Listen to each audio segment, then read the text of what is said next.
चीज़ों का अनुभव किया था। कुछ किस्से साधारण से है, पर कुछ बहुत ही खौफनाक, इतने खौफनाक कि मैं खुद मरते मरते बचा हूं।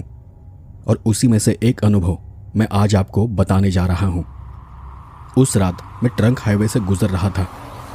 अभी उसे नेशनल हाईवे 19 बोलते हैं।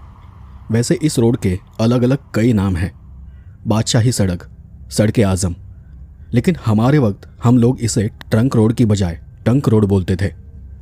जिस रात में सफ़र पर निकला था, उस रोज़ ऐसा लगा जैसे इस हाईवे ने अपना चेहरा बदल लिया हो। धुंध ऐसी थी कि हेडलाइट उसे काटते हुए आगे बढ़ रही थी। अब ये कहानी मुझे लगता है कि 35 साल पुरानी है, तो आप लोग सोच सकते हैं कि उस वक्त ट्रक चलाना कितना मुश्किल काम रहता होगा।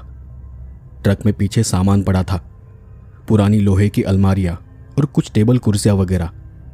कंसाइनमेंट नोट का जो कागज़ मेरे साथ था, उसमें बस इतना लिखा था, बबलीपुर वेयरहाउस से सामान उठाना है और किसी अजनारा गांव के बाहर गोदाम तक पहुंचाना है।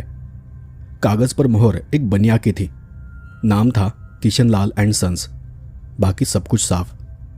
अब उस समय न कोई मोबाइल था न कोई मैप। अब ऐसे में हम लोग हाईवे से गुजर तो लेते हैं, लेकिन आगे का रास्ता हमें पूछते हुए ही जाना पड़ता था। तो काफ़ी आगे जाने के बाद करीबन 10 या 11 बजे के करीब मैं एक पेट्रोल पंप पर रुका। थोड़ी पीठ सीधी की, 10-15 मिनट वहीं आसपास टहला और फिर डीजल भरकर आगे निकल पड़ा। पेट्रोल पंप वाले लड़के से पूछा तो उसे गांव के बारे में इतना कुछ पता नहीं था, वो नया था शायद। फिर जब थोड़ा आगे बढ़ा तो मुझे एक बूढ़ा आदमी दिखाई दिया, जो कि रास्ते के किनारे से अकेला थका हारा चल रहा था। सोचा कि इनसे आगे का रास्ता पता कर लूंगा। मैंने ट्रक उनके ठीक पास रोकते हुए उन्हें आवाज़ दी, चाचा कहाँ जाना है? उन्होंने नाव में गर्दन हिलाते हुए कहा, यही पास ही गांव है, मैं चला जाऊंगा। मैंने फिर कहा, अरे पास हो या दूर, आपको जहां उतरना होगा मैं उतार दूंगा।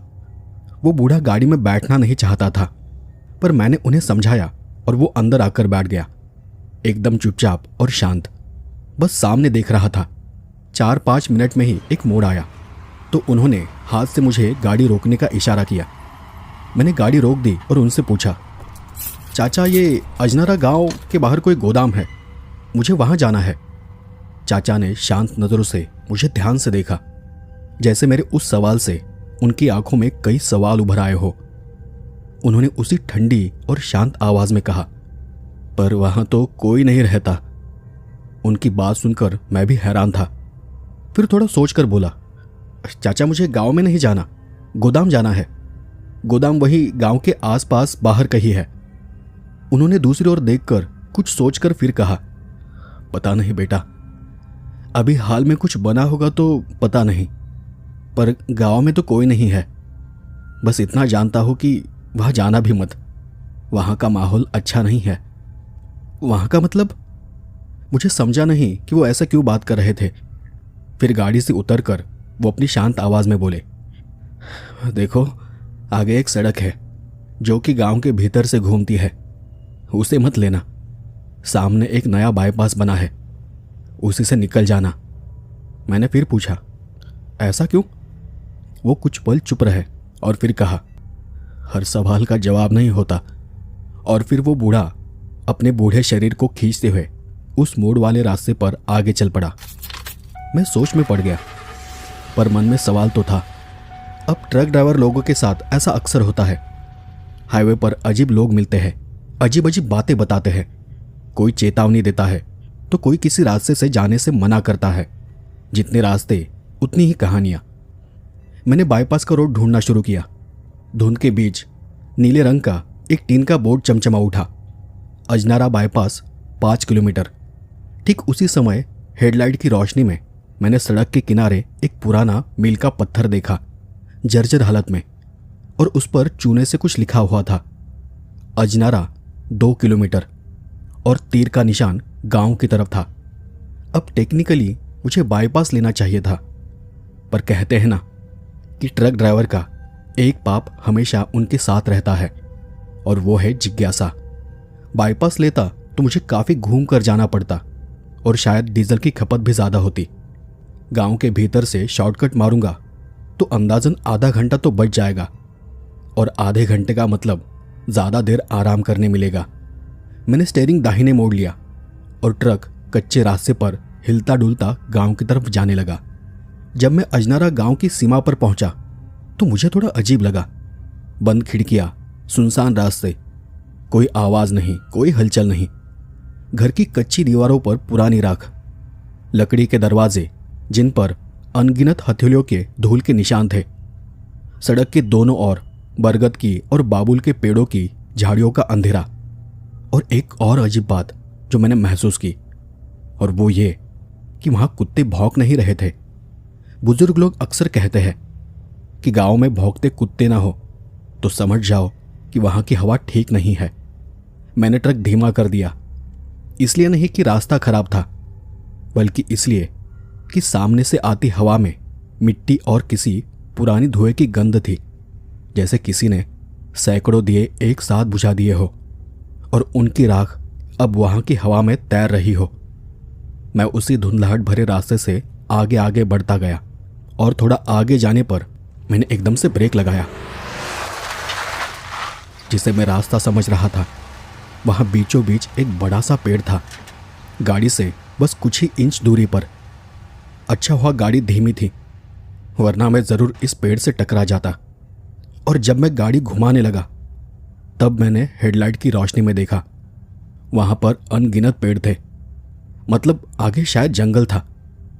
मैंने गाड़ी वापस उसी रास्ते पर घुमा ली और फिर से पीछे जाने लगा, वापस उस गांव से, उन मुर्दा घरों के सामने से गुजर रहा था। तभी मुझे एक दरवाजा बंद होता दिखाई दिया। अंदर कोई था या नहीं पता नहीं, पर कुछ हलचल जरूर हुई थी। मैंने हॉर्न बजाना ठीक नहीं समझा, इसलिए वहीं से उन्हें आवाज दी। एक बार, दो बार, पर कोई जवाब नहीं आया। और मैं नीचे उतरने ही वाला था कि पीछे से किसी ने कहा, यहां रात में कोई नहीं मिलता। मैंने मुड़कर देखा तो वो एक लड़की थी, उम्र शायद 25 के आसपास की होगी। हरे दुपट्टे के अंदर धुंधला सा चेहरा, पर आंखें साफ थी। वो पीछे की काली अंधेरी छांव से निकलकर मेरे सामने आई थी। उसने आंखें घुमाकर ट्रक को देखा, फिर धीमे से कहा, बाईपास से निकल जाते तो अच्छा था, यहां जो भी अंदर आता है वो यहीं फंस जाता है। मतलब? मैंने हंसने की कोशिश की। उसने सीधे तीखे लहजे में कहा, यह गांव है, यहां का हिसाब अलग होता है। यहां जो हुआ है उसकी कोई कल्पना नहीं कर सकता। यह गांव इसलिए खामोश है क्योंकि वो अपनी आवाज खो चुका है। उसकी ये बात मुझे हजम नहीं हुई, पर अब तक मैं इंजन बंद कर चुका था। रात की गिरती ठंड से मेरा शरीर भी सिकुड़ रहा था। मैंने दरवाजा खोला और नीचे उतरकर कहा, मुझे तो बस आगे का रास्ता जानना है, फिर मैं निकल जाऊंगा। वो धीमी चाल में आगे आगे चलती रही और सामने देखते हुए मुझे उस जगह के बारे में बताने लगी। सामने जो पेड़ों का घेरा दिख रहा है ना, गांव के लोग उसे जंगल कहते हैं, पर किसी जमाने में यह बस एक घना बाग था। सालों पहले 2 किसान हुआ करते थे। फसलें सूख गई, कर्ज में डूबे, और फिर कर्ज के बदले यहां के जो जमींदार थे उन्होंने उनकी औरतों को उठा लिया। किसी ने कोई मदद नहीं की। एक रात वो वहां गए और अपने गले में रस्सी डाल दी। कहां जाने लगा कि उनके मरने के बाद जो भी वहां गया वापस उनकी लाशें ही मिली, और कुछ ही सालों में वो घना बाग जंगल में बदल गया। उसकी बात सुनकर मैंने अपनी सांसें रोक ली। लाशें? उसने मेरी ओर देखा नहीं, उसका ध्यान अब भी सामने ही था। बिना पलके झपकाए, बिना कोई हलचल, वो उसी जंगल की तरफ देख रही थी।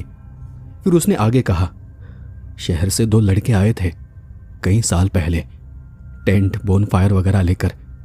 वहां कुछ करना चाहते थे। गांव वालों ने उन्हें रोका भी, फिर भी वो उस जंगल में घुसे। सुबह जंगल से बाहर उनकी सिर्फ लाशें मिली, ठंडी पड़ी हुई। पर सबसे अजीब बात थी कि उनके शरीर में खून ही नहीं था, जैसे किसी ने धीरे धीरे उनका सारा खून चूस लिया हो। मेरी आवाज अंदर ही दबके रह गई। मैं खामोश उस जगह की ओर देखता रहा। ऐसे किस्से मैंने कई बार कई लोगों से सुने थे। पर जिस तरह से वो ये सब बता रहे थे उसमें मुझे कुछ भी बनावटी नहीं लगा। पता नहीं क्यों पर सब सच लग रहा था। फिर वो आगे बोली, अच्छा हुआ जो तुम उस जंगल से नहीं गुजरे, पर हां, आगे जो मोहल्ला सा दिखेगा उसे पार करते जाना। रास्ता उसके बगल से जाता है। मोहल्ला? हां, बस 5-6 घर, बरगद के 2 लंबे पेड़। वो घर बहुत पुराने हैं। मिट्टी, लकड़ी, पुराने छल्ले, पुरानी चौखट। यहां एक बार में बहुत कुछ घटा था, बहुत साल पहले, इतना कि वक्त भी उसे मिटा न सका। मैंने आगे पूछा, क्या हुआ था वहां? वो लड़की धीरे से बोली, जमींदार ने उनके खेत छीन लिए थे। कागज बन गए, मुहरें लग गई। कानूनी कार्रवाई में वक्त गोल गोल किसी पहिए सा घूमता रहा और तब तक वो परिवार टूट गया। गरीबी से जीना मुश्किल हो गया। पूरे परिवार ने एक साथ दम तोड़ दिया। 25-30 लोग थे, अलग अलग कमरों में। कहते हैं कि सबने एक साथ जहर खा लिया था। मेरी हथेलियां ठंडी पड़ गई। मैंने कान के पीछे खुजलाया, जैसे उस धुंध के भीतर से कोई कीड़ा मेरे अंदर घुस गया हो। सड़क पर ट्रक की हेडलाइट से लकीर सी बन रही थी और उस लकीर में टिमटिमाती धूल नाच रही थी। वो लड़की आगे बोली, उसके बाद से वहां कोई अंदर नहीं जाता। पंडितों ने यज्ञ किया, मंत्र बांध दिए। जो अंदर गया जिंदा बाहर नहीं आया। और तब से लोग उस दायरे के पार नहीं जाते। तुम भी मत जाना। उसने आखिरी वाक्य यूं कहा जैसे बात खत्म हो गई हो। मैंने देखा, हम अब वापस पेड़ों के घेरे के पास आ गए थे। दूर पीछे ट्रक की हेडलाइट की रोशनी आगे के घने पत्तों पर पड़ रही थी, जहां की छाया मुझे किसी सांप की तरह लहराती दिखी। मैंने सामने देखते हुए कहा, ठीक है, मैं तेजी से निकल जाऊंगा, पर तुम। और मैंने मुड़कर देखा, वो लड़की वहां नहीं थी। न कोई परछाई, न कदमों की आवाज। लगा जैसे वो हवा में घुल गई हो। मैं तेजी से ट्रक के पास चला गया, ट्रक में घुसा और इग्निशन ऑन किया। कुछ भी हो, वहां की ठंड अब हड्डियों में घुस रही थी। मैंने ट्रक का गियर डाला और एक्सीलेटर दबा दिया। ट्रक कच्ची सड़क पर उछलता हुआ आगे बढ़ा। हेडलाइट की रोशनी ने जो दिखाया वो सुंदर भी था और खतरनाक भी। दोनों तरफ बरगद और पीपल खड़े थे। उनकी जटाएं मिट्टी को छूती हुई थी। बीच बीच में पत्थर के छोटे छोटे ढेर, शायद किसी ने रास्ता चिन्हित करने के लिए बनाए हो।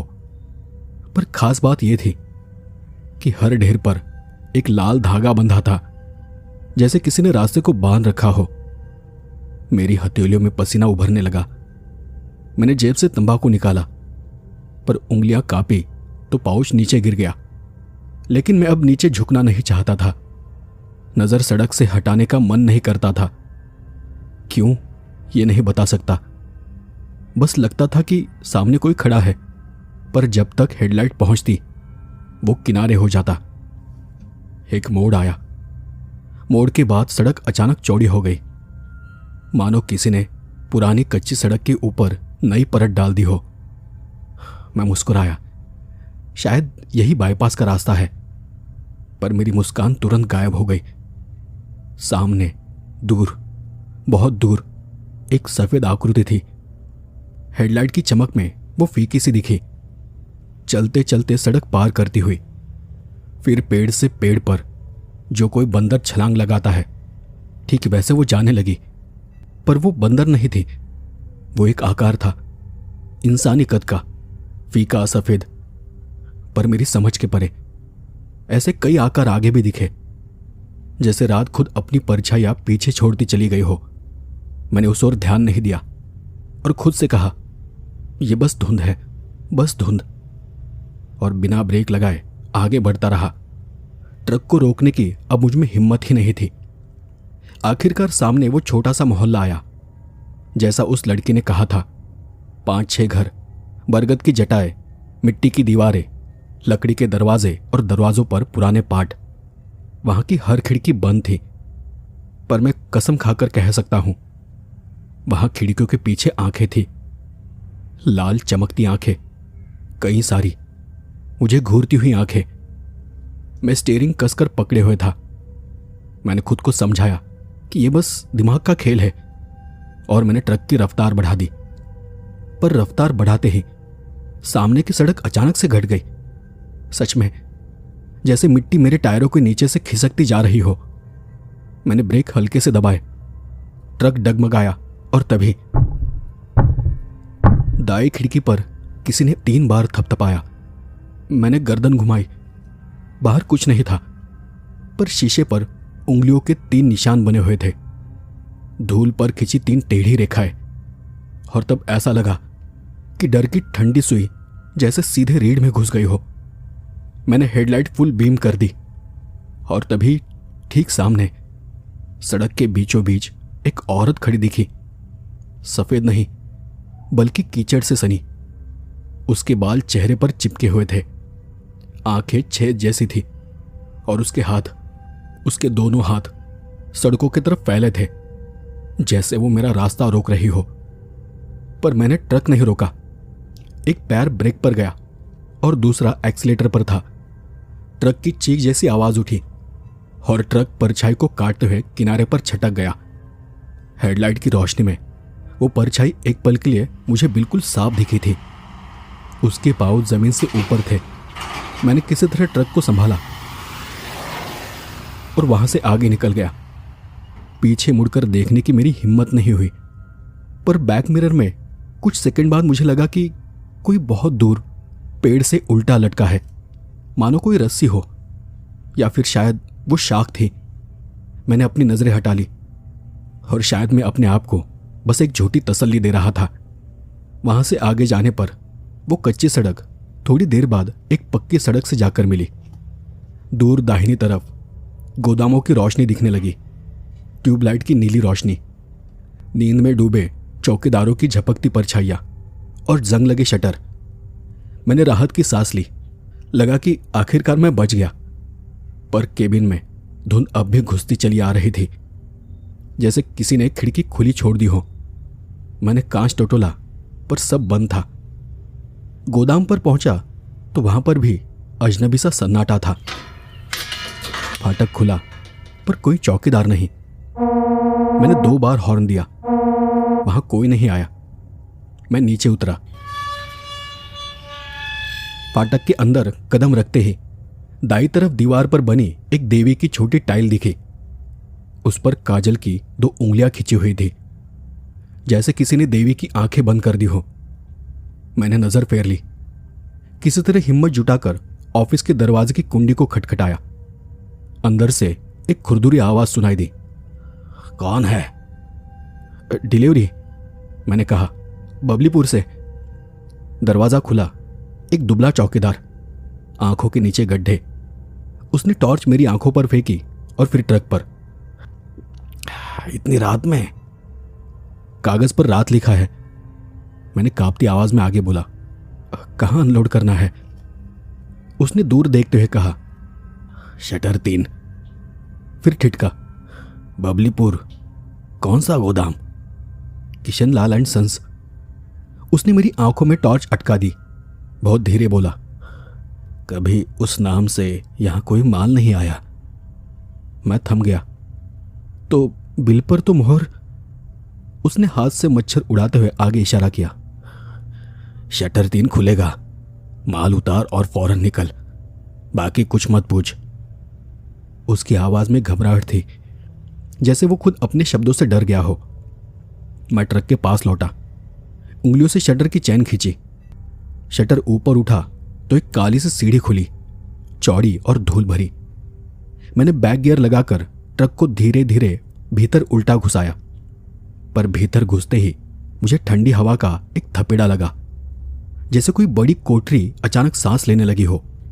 मेरे साथ 2 और मजदूर आ गए। चौकीदार ने शायद सीटी बजाई थी। उन्होंने चादरें हटाई। वहां लोहे की अलमारियां और लकड़ी के फ्रेम थे। उन्होंने पहला फ्रेम उठाया और दीवार की तरफ टिकाया। तभी मैं ठिठक गया। उस फ्रेम के भीतर शीशा नहीं था, पर कहीं दूर से, बहुत दूर से कुछ संगीत जैसा सुनाई दिया। नहीं, संगीत नहीं, गुनगुनाहट, कई लोगों की, अलग अलग सुर में। मैंने अपना सिर झटका, तब मजदूरों ने मेरी तरफ देखा। क्या हुआ मालिक? कुछ नहीं। और मैंने अपने आप को संभालते हुए कहा, जल्दी करो। माल उतरता गया। हर फ्रेम के साथ एक अजीब सी ठंड और बढ़ती गई, जैसे अंदर कोई पुरानी बर्फ पिघल रही हो। आखिरी अलमारी उठाते समय मेरा हाथ उसके ताले से टकराया। ताला अजीब था, जिस पर धसे हुए अक्षर थे, अजनारा। लगा कोई शरारत है। मैंने उंगलियां घुमाई और ताला खुल गया। अनजाने में, जैसे वो मेरे स्पर्श का इंतजार कर रहा हो। और तभी अलमारी का दरवाजा अपने आप खुल गया। अंदर कुछ नहीं, सिर्फ एक लाल कपड़ा सा कुछ था। मैंने उसे छुआ, गीला लगा। उंगलियां लाल हो गई। मैंने उंगलियां नाक तक लाई और उन्हें सूंघ कर देखा। खून नहीं, पर उसकी महक गर्म लोहे जैसी थी। मजदूर ने पीछे से देखा और एक ने ठग से बोला, अरे! और डर के मारे कपड़ा मेरे हाथ से नीचे गिर पड़ा। उसी पल गोदाम की सभी ट्यूबलाइट्स एक साथ टिमटिमाई और फिर जलकर शांत हो गई। गोदाम अंधेरे में डूब गया। सिर्फ मेरे ट्रक की हेडलाइट की रोशनी थी, जो कि आगे की तरफ थी। कहीं दूर से चौकीदार की सीटी फिर बजी। वो सारे मजदूर भागे और अब मैं अकेला वहां रह गया। मैंने अलमारी का दरवाजा बंद करना चाहा, पर वो खुला का खुला ही रह गया। और उस खुले दरवाजे के अंदर से मुझे कुछ आवाजें सुनाई दी। फुसफुसाहट, जैसे बहुत सारे लोग एक साथ कुछ कह रहे हो। शब्द नहीं समझे, पर उसकी दिशा पीछे थी। मैंने मुड़कर देखा, लेकिन वहां था बस अंधेरा। ट्रक में वापस बैठने के लिए मैंने कदम बढ़ाया ही था कि धुंध की एक परत सीधे मेरे गले से लिपटी। नहीं, पर सच में आप इसे कल्पना समझ सकते हैं, पर वो परत भारी थी, नमी से भरी, ठंडी पर वजनदार। मैं वहीं पर रुका। लगा जैसे किसी ने अपने ठंडे हाथ मेरे गले पर रख दिए हो। मैंने हाथ से उसे हटाने की कोशिश की। उंगलियां एक चिकने पर्दे से टकराई और उसी पर्दे के भीतर से किसी ने मेरा नाम लिया, रंजीत। मैं थम गया। किसकी आवाज थी वो? किसी औरत की, दूर की, जैसे कुएं से आती हो। फिर वही शब्द, क्यों भाग रहा है? यहां से निकल नहीं पाएगा। और उसी के साथ एक हल्की सी हंसी। मैं घबराहट में ट्रक की तरफ भागा। केबिन का दरवाजा खोला, इंजन स्टार्ट किया, हेडलाइट की रोशनी पक्की सड़क पर फेंकी, गियर डाला और ट्रक आगे बढ़ा। शटर के नीचे से निकलता हुआ, फिर फाटक से बाहर की सड़क पर। मैं बस भागा जा रहा था, पर दूर, बहुत दूर, जहां सड़क फिर से गांव में मुड़ती थी, मुझे फिर वही लड़की दिखी, सड़क के किनारे खड़ी, जैसे वो मेरा इंतजार कर रही हो। मैंने उसे हॉर्न दिया, पर उसने कोई इशारा नहीं किया। शांत, मौन, बस उसकी आंखें एक टक मुझे घूर रही थी। मैंने ट्रक को उसके पास रोका। वो धीरे से पास आई। पहले तो कुछ बोली नहीं, बस ट्रक के फुटबोर्ड पर हाथ रखा। उसके हाथ की उंगलियां ठंडी थी, शायद कांप रही थी। तुम इतनी रात में बाहर क्या कर रही हो? ये जगह अच्छी नहीं है, मैंने घबराते हुए कहा। और मेरी इस बात पर वो सिर्फ मुस्कुराई। हाँ, मैं जानती हूं, मैंने कहा था ना, लोग यहां आकर अक्सर गुम हो जाते हैं। क्या मतलब?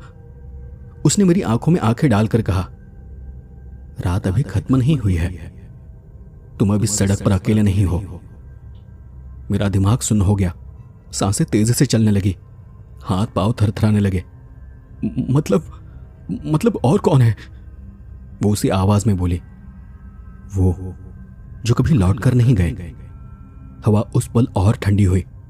मैंने पीछे से चादर खींच ली और उसे अपने शरीर पर ओढ़ लिया। हाथ तो अब जैसे स्टीयरिंग पर जम चुके थे।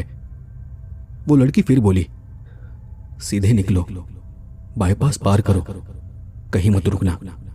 बीच में कोई दिखे, कोई रोके, कोई बुलाए, बिल्कुल मत रुकना। पर अगर नहीं, बस इसी बात को याद रखना, उसने फुटबोर्ड से हाथ हटा लिया। एक पल को लगा कि वो मुस्कुरा रही है, फिर वो धुन में पीछे हटती चली गई, जैसे वो हवा से बनी हो। और जैसे ही वो गायब हुई, मैंने ट्रक को तेजी से भगाया। फिर मैं एक सड़क पर आ गया। शायद वो बाईपास की सड़क थी, बिल्कुल ताज़ा बनी सड़क, चौड़ी, समतल और चिकनी। दोनों किनारों पर सफ़ेद पट्टियां चमक रही थी, पर सड़क पूरी तरह खाली थी। न कोई कुत्ता, न कोई इंसान, सिर्फ दूर दूर तक फैली धुंध और बेतरतीब खड़े पेड़ों की टेढ़ी परछाइयां थी। कुछ देर बाद सामने हल्की हल्की रोशनी चमकने लगी। लाल और पीली लाइटें थी, जैसे कोई ट्रैफिक का बैरिकेड लगा हो। बीच में पुलिस की एक जीप खड़ी थी। रोशनी देखते ही मैंने राहत की लंबी सांस ली।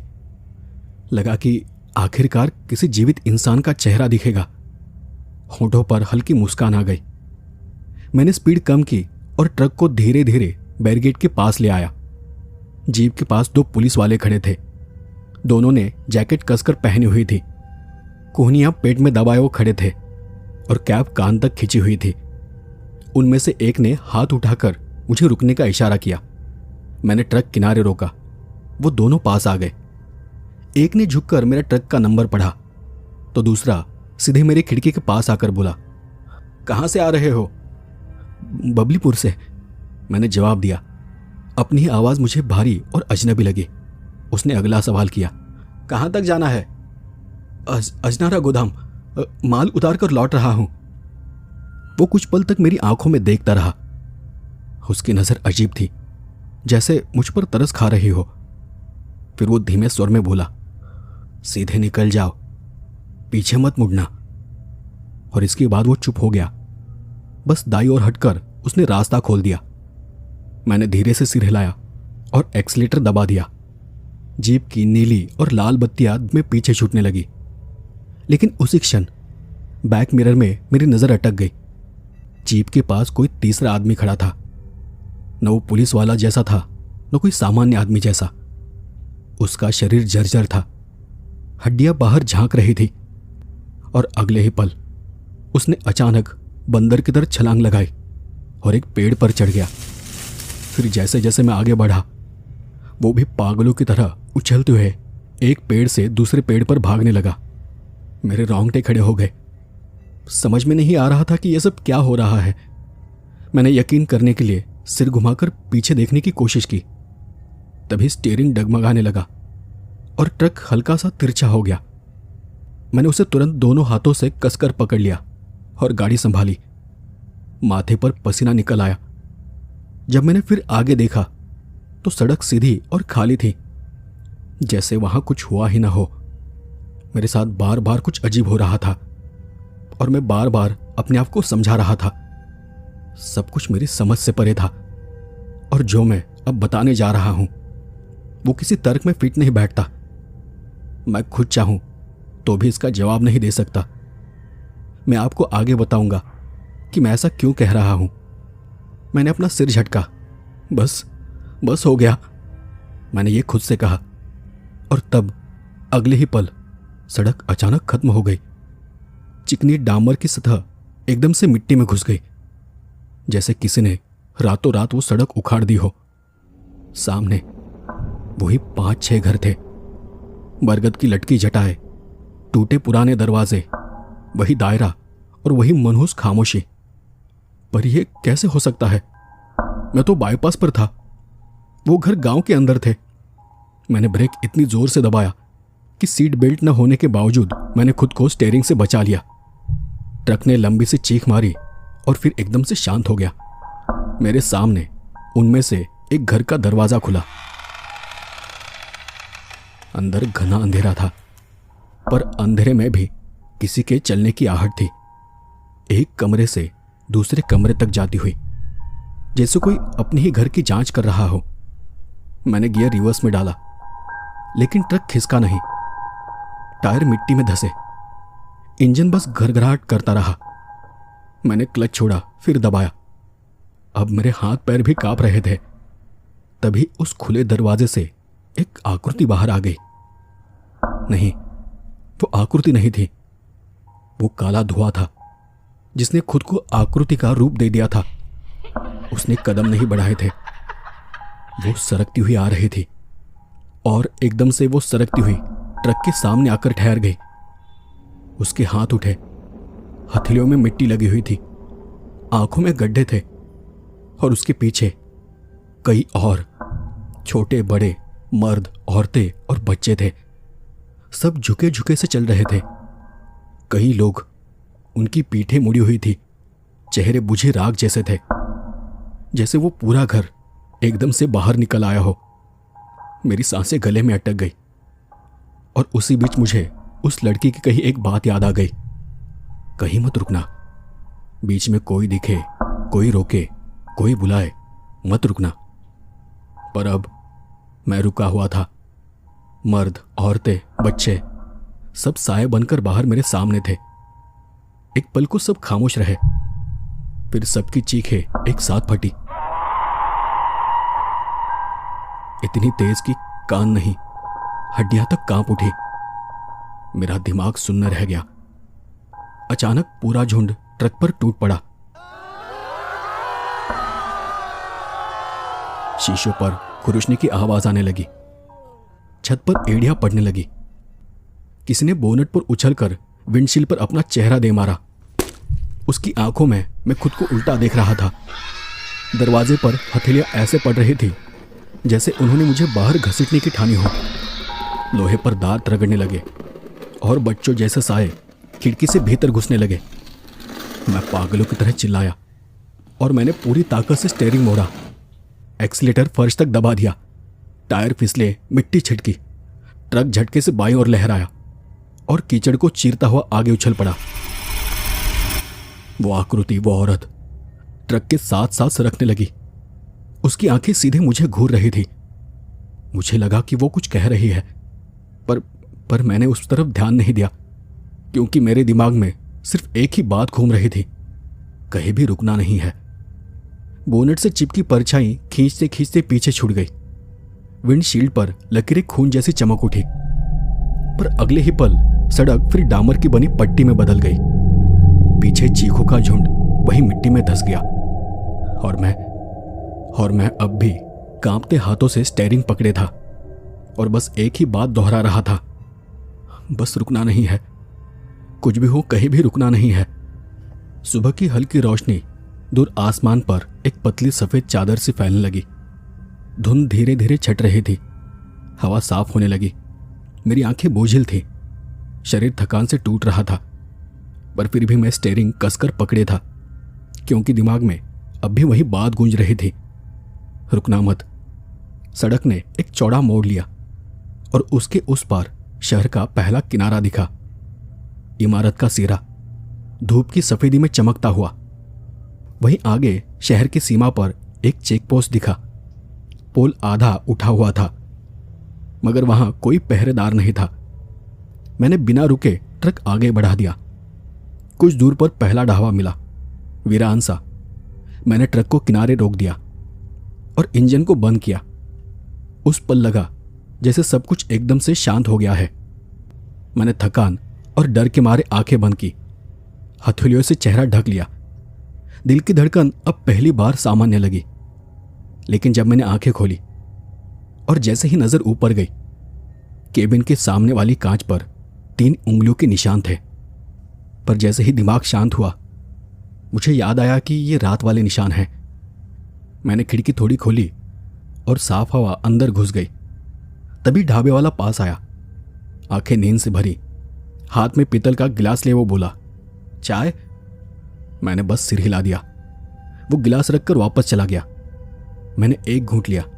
चाय गर्म थी, असली, कड़क, और उसी की गर्मी ने मुझे यकीन दिलाया कि मैं अब उस दुनिया से बाहर आ चुका हूं, अपनी दुनिया में। मैंने चाय खत्म की। फिर भी ट्रक के गियर में हाथ डालते समय मेरी हथेली कांप उठी। शहर की सड़क पर धूप का पहला टुकड़ा गिरा था और मैंने राहत की सांस लेते हुए ट्रक को आगे बढ़ाया। अब मैं ये कहानी यही खत्म कर सकता था। आप सोचेंगे, एक डरावनी रात, कुछ अजीब आवाजें, कुछ खौफनाक परछाइयां और एक ट्रक ड्राइवर जो किसी तरह बच गया। किस्मत अच्छी थी और बात खत्म। लेकिन कहानियां सड़क की तरह होती है, उनका कोई अंत नहीं होता, वो बस मोड़ लेती रहती है। उस घटना के बाद लगभग 2 महीने तक मैं घर से बाहर नहीं निकला। उस रात का हर पल मेरी आंखों में गूंजता रहा। मालिक ने उस ट्रिप के पैसे काट लिए और सुना था कि वो मुझ पर माल चोरी का केस करने की सोच रहा था। अगर मेरा दोस्त बीच में न पड़ता तो शायद मैं बर्बाद हो गया होता। उसने मालिक को समझाया कि अगर चोरी हुई होती तो मैं वापस लौटकर घर नहीं आता। कुछ दिनों बाद मालिक को भी समझ आ गया कि उस रात जो कुछ हुआ था उसमें मेरी कोई गलती नहीं थी। लेकिन मैं चुप रहा, महीनों तक किसी को कुछ नहीं बताया। फिर एक दिन करीब 2 महीने बाद मेरा वही दोस्त मुझे बाहर खींच लाया। उस दिन दोपहर के करीब 12 बज रहे थे। धूप तेज थी और गोदाम के बाहर ट्रकों की लोडिंग अभी अभी खत्म हुई थी। मेरा दोस्त जो उस रात मेरे साथ नहीं था वो मुस्कुरा कर बोला, ये तो बढ़िया भाई, ये तो बढ़िया काम हो गया, लोडिंग जल्दी हो गई।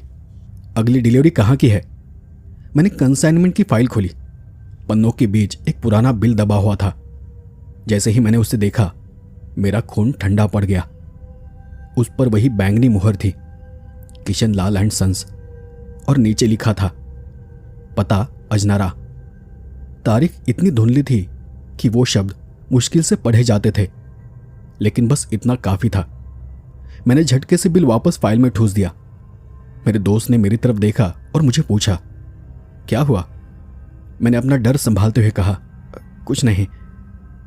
फिर मैंने थोड़ा हिचकिचाकर उसे पूछा, हम कहाँ जा रहे हैं? मेरे दोस्त ने कागज देखा और हंसकर बोला, अरे अगला माल तो बिलासपुर का है, अजनारा नहीं, ये देखो। उसने वही पुराना बिल खींचकर बाहर निकाला। अरे ये कागज यहां कहां से आ गया? वो भी थोड़ा चौंक पड़ा। मैंने हैरानी से पूछा, क्यों, इसमें क्या है? तब वो बोला, अरे मालिक को बाद में पता चला कि उस रात की फाइल में गलती से पुराने बिल की एक रसीद चली गई थी और यही वजह थी कि तुम गलत जगह पर चले गए थे। दरअसल ये बहुत ही पुराने बिल बुक की रसीदें थी जिन्हें मालिक कब का रद्द कर चुका था। वो गोदाम तो सालों से बंद पड़ा है, लेकिन जब चलता था तब यहाँ से अजनारा रोज माल जाया करता था। शायद किसी सफाई के दौरान ये कागज गलती से तुम्हारी फाइल में अटक गया। मैं पसीने से भीग गया। लगा कि उस रात की परछाइयां मेरे कानों में चीखने लगी हो। उस रात के बाद से मैंने अपने ट्रक के केबिन में एक छोटी सी घंटी टांग दी थी। मंदिर से लाया हुआ एक पीतल का टुकड़ा था। कहते हैं कि अनचाही अनजानी परछाइयां जब पास से गुजरती है तब वो घंटी आवाज करती है। जब भी हेडलाइट धुंध को चीरती है और सड़क अंधेरे में आगे खुलती जाती है, और जब सड़क के किनारे कोई सफेद साया मुझे चलता हुआ नजर आता है, वो घंटी अपने आप बजने लगती है। पता नहीं सचमुच उसका असर होता है या नहीं, लेकिन शायद ये मेरा खुद को दिलासा देने का एक तरीका है। और हाँ, उस रात जो 3 खरोंचे केबिन के कांच पर उभर आई थी वो आज भी वही है। मैंने उन्हें कभी मिटाया नहीं। वो मुझे याद दिलाती रहती है कि मैं एक छलावे से बचकर निकला था। हाँ, मैं उसे छलावा ही कहता हूं, क्योंकि जो कुछ उस रात मेरे साथ हुआ था वो सच और झूठ के बीच की रेखा पर था। वो अनजान लड़की, वो गोदाम, वो घर, वो लोग, वो पुलिस और वो चेकपोस्ट, सब कुछ किसी मायावी खेल जैसा था। वहां कुछ भी नहीं था, पर सब कुछ मुझे दिखाई दिया। जो मेरे दिमाग में उठ रहा था वो मेरे सामने आकार ले रहा था, और फिर हर बार वो किसी भयानक खौफनाक रूप में बदल जाता था। अब भी जब मैं किसी सुनसान सड़क पर ट्रक चलाता हूं और जब घंटी बजती है तो लगता है कि जैसे परछाइयां मेरे पास से गुजर रही है, और वो मुझे याद दिलाती है कि सड़क कभी खत्म नहीं होती, वो बस एक और मोड़ लेती है। तो दोस्तों, ये थी आज की कहानी। आपको ये कहानी कैसी लगी मुझे कमेंट कर ज़रूर बताएं। और एक सबसे ज़रूरी बात कि पिछली बार मैंने जो लाइव सेशन किया था जिसमें मैंने चाहा था कि मैं आप सभी से बात करूं और आपकी कहानियां सुनूं, तो मैं बस इतना कहना चाहूँगा कि अगर आप लाइव आकर कोई कहानी सुनाना चाहते हैं तो अपनी जानकारी और कहानी का थोड़ा सा विवरण मुझे मेल कर दीजिए। मेरा ईमेल आईडी आपको इसी वीडियो के डिस्क्रिप्शन में मिल जाएगा। तो आज के लिए बस इतना ही। जल्द ही मिलते हैं ऐसे ही किसी डरावनी कहानी के साथ। तब तक के लिए धन्यवाद।